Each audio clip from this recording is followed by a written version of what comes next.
Who will deliver the peace they were promised? We challenge those that worry about food security. Resolve the Kashmir dispute. Open the doors to peace in South Asia. And watch how the farmers of Pakistan and India can feed the world. Even those not directly involved in a conflict pay the price of war. The conflict in Ukraine means that many across the world will become food insecure and risk going hungry.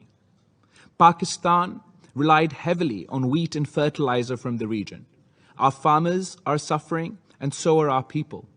The price of such conflicts is paid at the petrol pump and at the grocery store. For everyone who finds it difficult to make ends meet, things just got a lot more difficult. We're in the middle of the most deadly pandemic of our time. Millions have died. People continue to die. The health and economic toll of this pandemic will outlast the pandemic itself. Our continents are sinking. Our planet is under threat. Is it not the time to rise above the conflicts of man and face the threats to humanity? Mr. President, they say history repeats itself, first as a tragedy and then as a farce. They say that when the new wars end, old wars return. At the end of the last Cold War, we saw the beginning of what was to become the new war. Afghanistan was abandoned, and out of the wreckage emerged the Taliban, Al-Qaeda, extremism, and terrorism.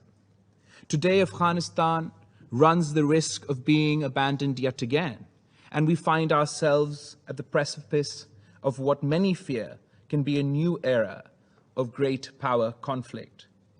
Pakistan has seen the costs of war up close. We are exhausted by conflict.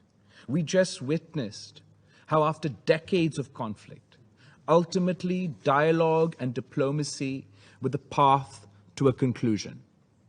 From our own experience, we most humbly and respectfully appeal to you to deploy dialogue and diplomacy in the pursuit of peace before and not after the next great war. Save another generation of humanity from the misery of conflict. Then watch as a new generation unlocks its true potential. We can rise to the challenges of our time. We can be the generation that ends hunger. We can be the generation that saves our planet. We can be the generation that breaks this cycle, if you allow us. Thank you, Mr. President.